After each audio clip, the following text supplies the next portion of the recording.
Okay guys, welcome back to my channel. It's been a while since I posted anything. Just gonna have a quick walk around my Sno Pro 600 700 swap because I've had a couple guys ask about it. It's actually really straightforward. I used a couple guides on, I think it's Snow West, and there's another one, I think it's Arctic Chat, but I'll have to post them in the description. They're very helpful with figuring out how to do this. There is a couple of ideas of my own in here to make everything work properly, but I'll give you a quick rundown as to what's all going on here. Please excuse the wiring. The wiring is not finished yet. I literally got so excited about it finally being in that I just threw the F7 wiring in it as fast as I could, and I have not refined any of the wiring yet. I do have to go through the harness. I need to shorten a bunch of stuff, and I think at the same point in time I'm going to have to extend a couple things too and create a couple of connectors. So without any further ado, we'll have a quick walk around here. So for clutching, that's a brand new clutch, primary. I ended up tracking that down. The F7 one was just not pretty, so I just found a new one. I don't have enough weight swinging in it yet. It does spin quite a bit. The secondary is the stock cross-country clutch. Sorry, that's the heating fan in the background there. I haven't changed anything about that yet. I may change it out for something else. I don't know yet. Yeah, it'll probably stay, but for now, it's just stock anyway. Natural tank with a fuel pump in it. This machine is EFI as well as oil injected. I'll show you how I did that in a second here. I ended up rebuilding the entire skid in this thing, and I went ahead and painted it. I got a 1 3/4 inch, 1 3/4 inch track off of a IQR. I ended up finding it at Heydays for real cheap, so I was real happy with that. Yeah, TTS, the place I used to work. Okay, I guess we'll start with the fuel tank here. So to run the natural tank, what I did, caught a quick glimpse of something else going on there, I think. What I did is I went ahead and removed the cover, and I removed this plastic piece, and I quite literally just cut a hole and built a flap here that I could open up the fuel tank. I plastic welded that shut again, so it does not leak. I have not had any leaking issues with the tank. The fuel pump itself is from the F7, and if you know F7s, basically this is your fuel outlet and this is your electrical input. So the pump sits literally in this space right here. All I did was measure it out and drill the proper holes, and then the smart valves are connected to the backside of the pump, and they run down and into the tank, and one sits up here and one sits way at the back over there. The idea behind the smart valves is that they're not supposed to pick up any air. If they do, they shut. So there's a little valve in there that can automatically detect if there's air, and it shuts so that you never get air in your fuel line. I don't know if mine are not great or what's going on, but I am having an issue with that. I have a couple times now wondered if I should have put a clunk in the tank and a fuel pump, but this is working fine for now. I think half my issue is that I haven't had it over a quarter tank of fuel yet. I have tested this. I have tested this, and it does not leak in this configuration. I had the back end of the sled lifted up, and it was sitting against that the whole time. It never leaked once. I couldn't find any leak. I did have a leaking issue here because I didn't replace this washer with the rubber on it at one point. But after I fixed that, that was done, said and done.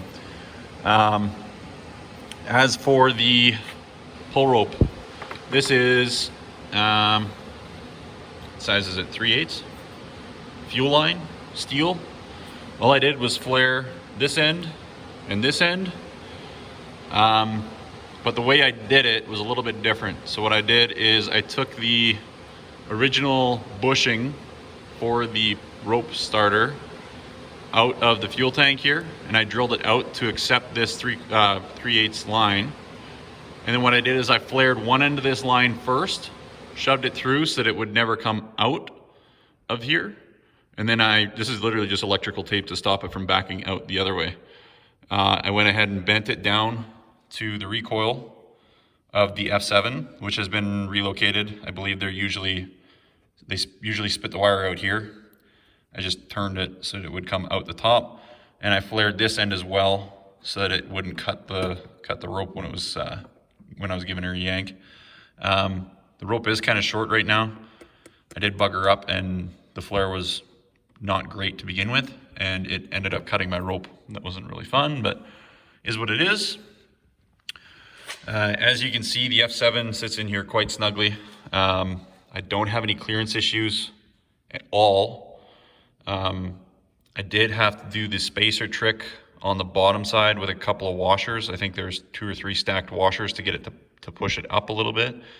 That is on the forums. I'll post, like I said, I'll post the links to those forums so that you guys have an idea as to how to do that.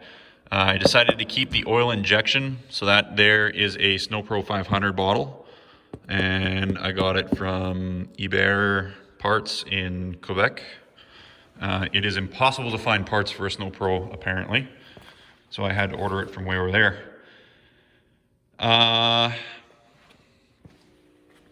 Running the F7 coil. Everything electronics-wise is from the F7. The only thing that really stayed from the 600 was the master cylinder, but there is a way to get the switches from the F7 to mount up to the bottom of the Sno Pro 600. I'll show you that in a quick sec. Control half and throttle from the F7, and the throttle cable itself is from the F7 as well. It's a little bit screwed up because I just had the throttle body out. But I find it sits in that little slot in the ECU just fine. It makes a nice little loop and it doesn't touch anything, so it works out good. Let's see here. Sno Pro 600 to 700 caliper, master cylinder, sorry. I don't know if you can hear that, but it retains the high-low switch from the F7 as well. What it is literally just the F7 switch bolted onto the bottom side of the 600 handle, but I don't think I can turn the light on here. It did slop around in that hole quite a bit. So what I had to do is I had to cut a piece of fuel line, and I literally just slipped it over top of the end of this little lever so that it took up the space. So you can see there's no play in that switch anymore. So it works good, actually. As for EFI, is pretty straightforward. That's no big deal. Everybody knows how to put EFI on. You slap it on, hook up your injectors and whatnot, and you're good to go. The ambient air temperature got put into the top side of this box in this location. It's quite literally dead center between these two. I measured it all out, and it's about, I think it's about 1.5 inches or 2 inches from the back side of here, and about 1 inch from the other side. I'm running the stock 600 stock 600 pipe. And I have not had any issues yet. The only issue I've had is it went dead on one cylinder for some reason. I figured it out today. The inside connectivity part of one of these boots was buggered up. So all of a sudden the cylinder went cold and it had no reason to go cold. So I figured it out here today. That's why it's all torn apart. I did go ahead and pull the bottom cover off of this so you guys can see the oil pump. Again, this is an idea from a forum and not my own, but it worked like a charm. This is quite a tight little spot here. So give me a quick sec here.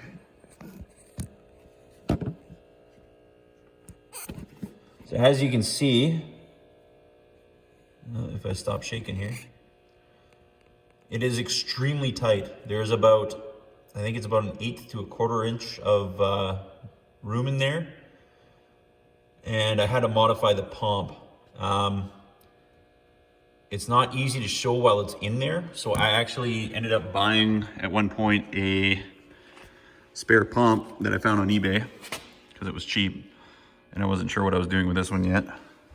But basically the modification that you need to do is you need to move this oil injection line, which goes to the bottom end of the F7, into this hole here and extend this line. So by moving it to this hole here, you are increasing the clearance here. So what I had to do is I had to go ahead and drill and tap this hole so it would accept the banjo bolt. And then I found myself a little set screw that would fit in this hole. And I put the set screw in. I Loctited it in with red Loctite. And then what I did is I came in here with a Dremel and I took about that much material off the top of it. Using my fingernail as a reference, that's how much material I took off of it. You have to be extremely careful that you don't actually hit the inner channels because it will just leak oil everywhere if you do. But it gave me enough clearance to get it all put in there quite nicely. And it works quite well. I haven't had any issues yet. The one thing that I am kind of scared of is when I come down off of a drop or something, I'm kind of scared of the motor tilting forward a little bit and smacking that oil pump. I haven't had that issue yet, but if I do, I'll definitely let you guys know. I'm mostly scared of it cracking the crankcase because, I mean, I've got a spare pump. That's no big deal. In retrospect, you could probably get away with spacing that motor up 1 or 2 more washers and get more clearance in there as well. But yeah. The other thing I'm running, as you can see, is a Egt Probe. That's just because I'm running, it's just because I'm running the stock pipe. And when I was online, I was reading about these swaps. And I had read somewhere that somebody suggested getting the BMP Fat As pipe. I don't know if you actually need that. I think maybe somebody that was testing these had worked for BMP and they were trying to up their sales. I don't know that for a fact, so don't quote me on that. But I'm trying the stock 600 pipe for now, as long as I can. It doesn't seem to be doing anything bad yet. It's been running for about 5-6 hours. I checked the piston wash. It's nothing abnormal by any means yet. Otherwise, yeah, it's pretty straightforward, guys. Don't be scared of these swaps. They're a ton of fun. The way that mine's set up right now, it will quite literally stand on end without any issue. Very similar to a Rev chassis. That's from Skidoo. That's the one that the lawsuit all started over. But yeah, it works real good, like really good. I do have to do a little bit of wiring here. That's why it's torn apart. And also I had a dead cylinder, so I had to check it out real quick, figure out what was going on. So I figured I'd tear it apart just a little bit farther and show you guys what's going on. So if you guys have any questions about what's going on, just give me a ring. Sorry, not give me a ring. Send me an email or comment on the video, and I will do my best to answer any questions.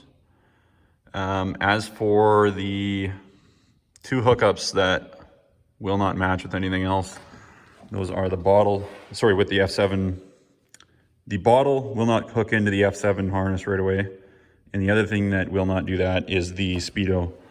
I have not found a solution for those yet, but I am working on one.